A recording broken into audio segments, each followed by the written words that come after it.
안녕하십니까. 2020년 11월 25일 최병무의 팩트 시작하겠습니다. 어제 저녁에 추미애 법무부 장관이 윤석열 검찰총장에 대해서 직무정지 명령을 내렸습니다. 그 명령을 내린 이유 본인이 직접 설명을 했는데 6가지입니다. 그 6가지가 어떤 내용인지 어제 제가 상세하게 보도를 못 해드려서 오늘 그 6가지의 이유 그리고 그것에 대한 대검의 반격 이런 거를 전해드리겠습니다. 우선 검사 징계법 보면 검사의 징계 사유로는 3가지를 들고 있는데 검찰청법 제43조 위반, 이거는 정치운동 금지 이런 게 있습니다. 그러니까 직접 정당 활동을 하거나 이런 거니까 여기에는 해당이 없지 않습니까? 적어도 윤 총장이 어느 정당에 가입했거나 특정 어떤 그 정파를 지원하는 발언을 하거나 그런 거는 지금까지 발견된 게 없는데, 그러니까 이거는 아닐 거고, 2항에 보면 직무상 의무 위반 또는 직무를 게을리할 때 이런 것이 있습니다. 이거는 이제 직무상 의무 위반이라고 하는 부분이 여기에 꽤 있습니다. 그러니까 그건 이제 그렇게 주장을 하는 것이죠, 추 장관이. 그 다음에 3번째가 검사로서 체면과 위신을 손상하였을 때 이렇게 얘기하고 있는데, 이런 것들이 너무나 포괄적이라 다 이현령 비현령이다 이렇게 말씀을 드릴 수가 있고, 6가지를 지적을 했는데, 첫 번째 언론사 사주와의 부적절한 접촉, 중앙일보, 조선일보 사주와 만났다 이런 얘기인데 중앙지검장 시절입니다, 이거는. 근데 우선 중앙지검장 시절에 행동을 가지고 총장을 징계한다? 이게 글쎄 시효라는 개념이 있긴 하지만 어찌됐든 간에 그거는 직접적으로 연결될 수 있는 건 아닌 것 같고, 그 다음에 굳이 따진다고 해서 이게 사실이라 할지라도 검사 윤리강령 위반입니다. 그럼 검사 윤리강령 위반은 그냥 견책 정도로 끝나면 될 일입니다. 근데 지금 이거는 해임이나 파면을 하려고 하는 거 아니겠습니까? 그런 점으로 본다면 이거는 이 사유에 끼일 수도 없는 거다. 그리고 엄밀하게 따지면 언론사 사주와 만나는 것은 소통의 일환일 수도 있다. 언론계 인사니까.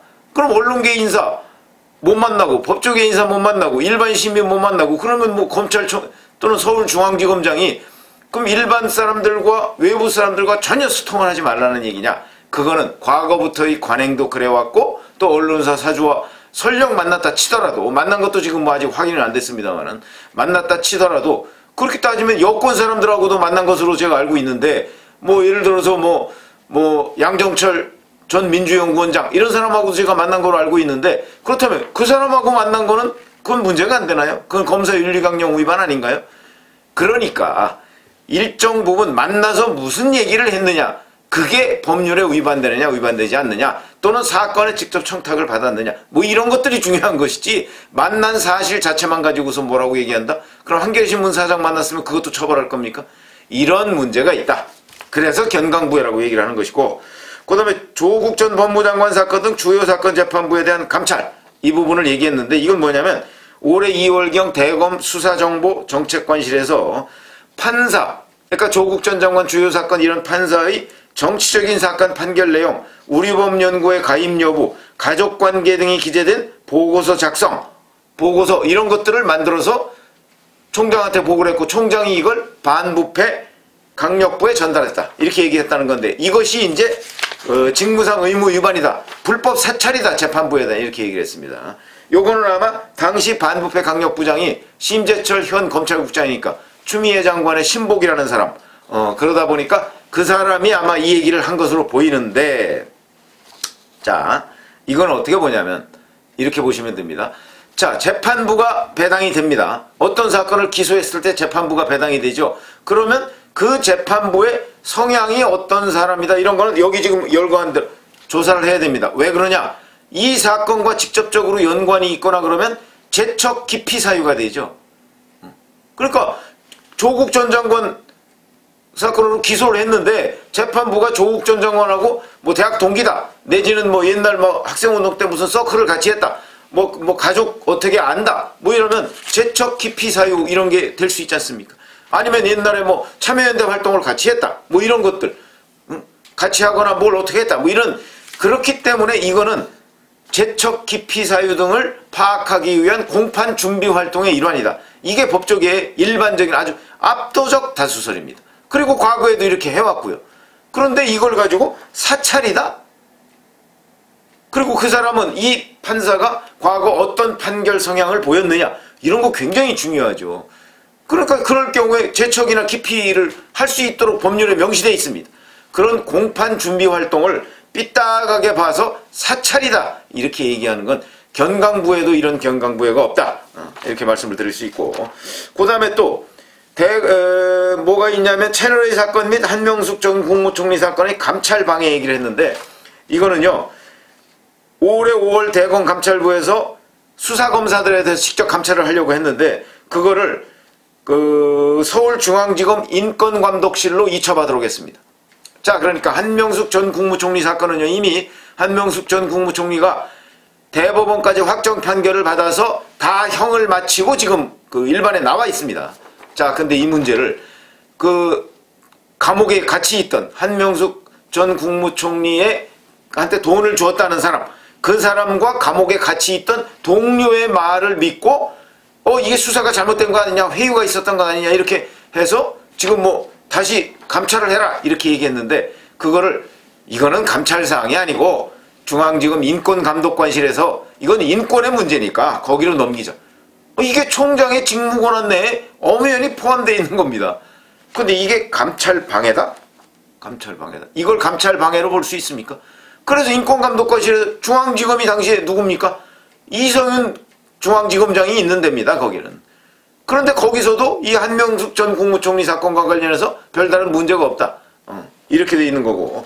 그 다음에 채널A 사건과 관련한 감찰방해도 또 있는데, 이건 대검 부장회의의 수사 지휘권을 위임했음에도 불구하고 전문수사자문단 소집을 강행하는 등 부당하게 지휘감독권을 남용했다 이런 얘기인데, 수사 지휘권은요 그러니까 본인이 관여 안 하겠다 이렇게 얘기하는 것이 그걸 위임했다고 할 수는 없는 것이고, 그 다음에 이런저런 대검 내에서 부장들 간의 의견이 엇갈리니까 그럼 전문수사자문단을 한번 소집해보자 라고 얘기하는 것도 총장의 직권남용이 아니고 정당한 직무권한이다. 그거를 본인들이 장관 쪽에서 직권남용으로 보고 있는데 불과하다 이렇게 얘기를 할 수가 있고요. 그 다음에 또 하나는 한동훈 검사장 또 감찰 방해 뭐 이런 게 있습니다. 4월 7일날 한동수 대검 감찰부장으로부터 한동훈 검사장에 대한 감찰 개시 사실을 보고받은 뒤 이 정보를 성명 불상자에게 알려 언론에 보도되게 한 점. 아니 이게 윤석열 검찰총장이 예를 들어서 언론에 보도됐단 말이죠. 한동수 감찰부장이 감찰 개시하겠다 한동훈에 대해서 이렇게 얘기한 게 언론에 보도됐는데, 그러면은 그거는 윤석열 검찰총장이 흘렸다 언론에 이렇게 얘기하는 건가요? 무슨 근거로 그걸 그러면 정확하게 얘기를 하든지 뭐 이런 그냥 단순하게 언론에 보도됐으니까 아마도 윤석열이 흘렸을 거야. 이거밖에 안 되잖아요. 이거밖에 안 되는데 이거를 가지고 총장을 해임한다? 있을 수 없는 얘기죠. 그렇기 때문에 이런 것들이 부당하다. 언론에 보도된 게 전적으로 총장 책임입니까? 그 다음에 또 하나. 지난번에 이제 뭐 평검사 2명을 보내가지고 직접 대면 감찰을 하겠다 뭐 이렇게 얘기를 한 적이 있었죠. 그걸 거부했다 그러면서 이게 또 문제다. 그러니까 이게 이제 법무부의 감찰 규정 위반이다. 그래서 징계 사유가 된다. 이런 얘기거든요.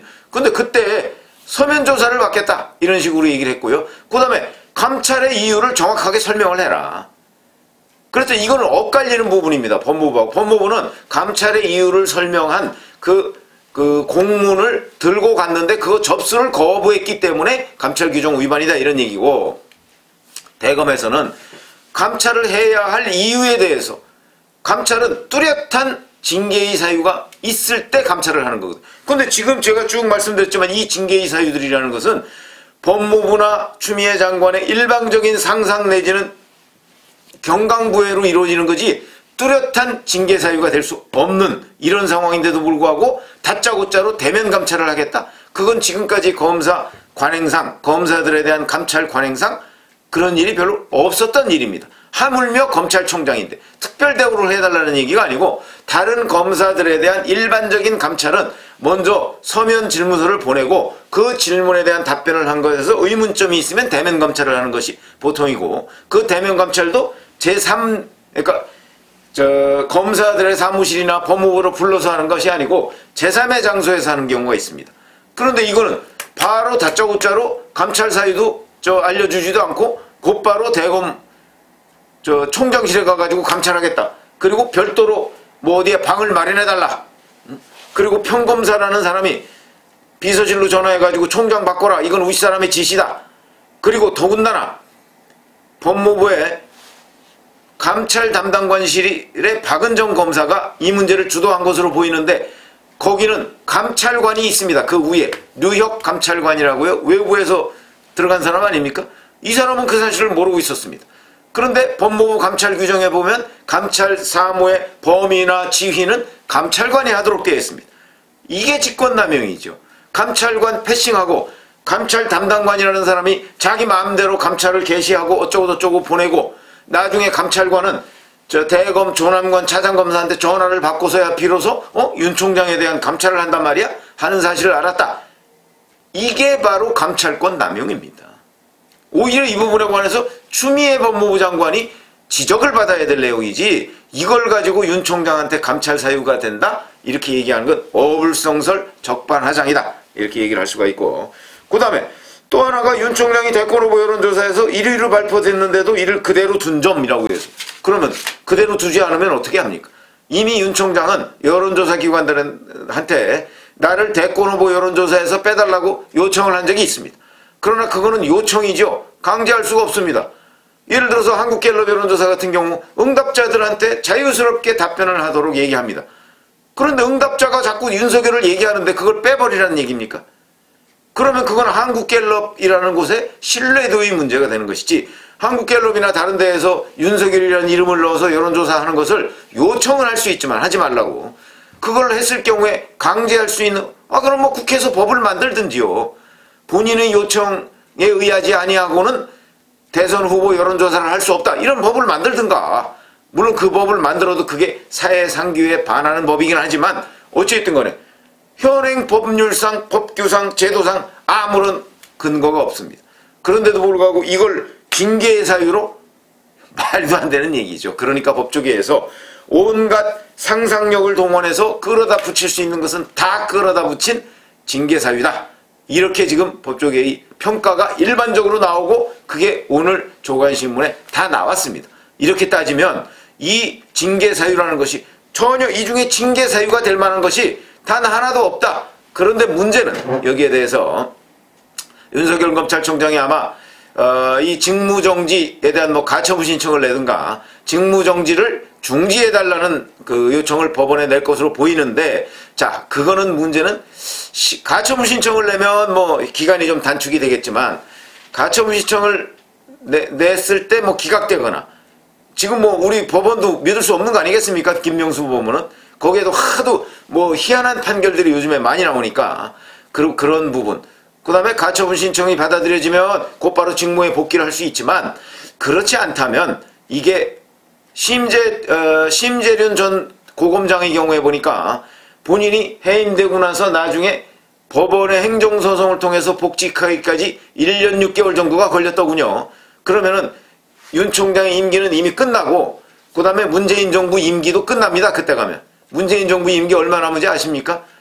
올해 이제 11월 다 갔고요. 12월부터 하면 1년 5개월 채 남지 않았습니다. 1년 5개월 남짓 남았습니다. 그러니까 1년 6개월쯤 뒤에 어디로 복직합니까? 총장은 이미 임기가 끝났는데. 그러니까 이 법률 행정소송이라는 것이 어찌 보면 무의미해질 수도 있겠다 하는 생각이 들고, 오히려 윤 총장이 대응하는 방법은, 자, 이 법률적인 대응을 하면 가처분 신청, 그건 해볼만 합니다. 그건 해볼만 하지만 그 외에 행정소송은, 그것도 물론 해야죠. 하기는 그래야 되지만 그걸 기다리고 지리하게 법적 공방을 벌이다 보면 본인 임기 끝나고 결국은 문재인 정부 임기도 끝난다. 바로 추미애 법무부 장관이 노린 것은 그것이다. 이미 한번 질러서 총장 직무를 정지하고 나면 그 다음 문제는 적어도 가처분 신청이라고 할지라도 며칠간의 기간이 있고, 근데 그것도 또 이제 김명수 법원에서 뭐 기각할 가능성 이런 걸 기대를 했을 것이고, 두 번째는 만약에 가처분 신청이 기각되면 행정소송인데 그거는 한참 뒤에 윤 총장의 임기가 끝난 뒤의 얘기이기 때문에 그거 뭐 자기도 그때는 법무장관 아닐 거 아니겠습니까? 그렇기 때문에 제가 보건대는 굉장히 추미애 장관은 정치적인 공세를 벌인 것이다.